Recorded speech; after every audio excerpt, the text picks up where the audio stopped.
आज उन्होंने ईवीएम का मुद्दा छोड़ दिया और मतदाता सूची के मुद्दे पे आ गए। इसका मतलब अब उन्होंने मान लिया कि ईवीएम हैक होने का आरोप झूठा था और आप आश्वस्त रहिए कि आगे वो इस चीज को भी झूठा मान लेंगे। और मैं एक बिंदु और कहना चाहता हूं, ये एक सोची समझी खतरनाक साजिश का हिस्सा है कि भारत की हर व्यवस्था के बारे में भ्रम पैदा करना।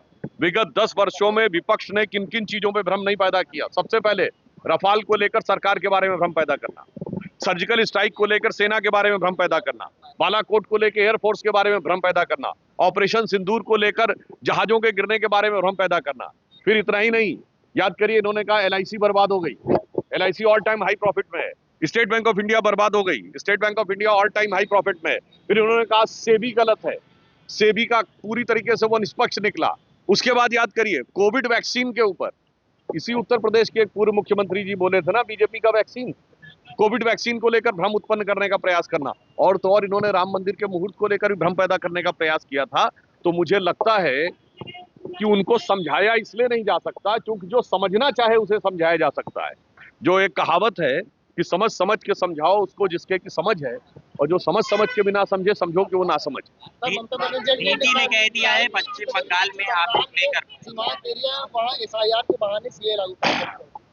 ममता बनर्जी जी ने 4 अगस्त सन 2005 को भारत की संसद में बांग्लादेशी घुसपैठियों के मुद्दे के का विषय 14 मिनट में 22 बार उठाया था। और जब उनको लगा कि इसकी अनुमति नहीं दी जा रही है तो भारत के इतिहास में, अब तो खैर इनके आने के बाद बहुत बार घटनाएं हो गई, पीठासीन सभापति के ऊपर फाइल फेंक दी थी। आज ममता जी को क्या हो गया? आज उसकी जांच नहीं होने देना चाहती है। ममता जी का वीडियो अवेलेबल है जिसमें वो कह रही हैं पूरी जांच होनी चाहिए वरना सब फर्जी वोटर बन के बूथ कैप्चरिंग करके और ये सारी चीजें करने का प्रयास कर रहे हैं।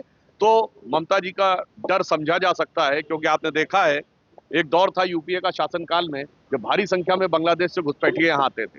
मैं कोट कर रहा हूँ, सन 2005 में असम के गवर्नर एसके सिन्हा साहब ने कहा था कि प्रतिदिन 5000 लोग भारत में घुसपैठ करते हैं। और इस बार आपने देखा है पश्चिम बंगाल की सीमा पर बांग्लादेश जाने वालों की लाइन लगी हुई है और उसमें से कईयों ने स्वीकार किया कि वो कई बार यहाँ वोट भी डाल चुके हैं। तो बहुत साफ समझ में आ सकता है।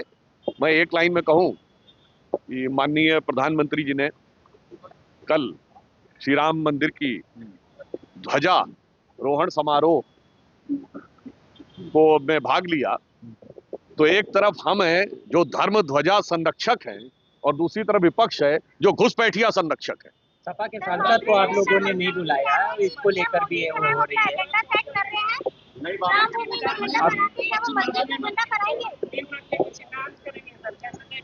मुझे लगता है कि इन लोगों के वास्तविकता में दिल में क्या होता है बहुत साफ सामने आ जाता है। आपने देखा कि दिल्ली में आए थे प्रदूषण के बारे में प्रदर्शन करने और करने लगे नक्सलियों का गुणगान।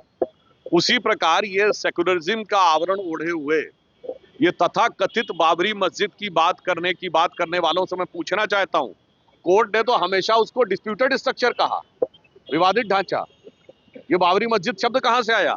और मैं याद दिलाना चाहता हूं 1857 में अवध को कैप्चर करने के बाद ब्रिटिश टाइम की जो पहली ऑफिशियल एफआईआर है उसमें उसके लिए मस्जिद जन्म स्थान लिखा है और वहां के मुतवली ने खुद साइन करके लिखा है नवंबर 1858 में फैजाबाद के थानेदार को कि 25 निहंग सिखों ने आके कब्जा कर लिया है मस्जिद जन्म स्थान पर।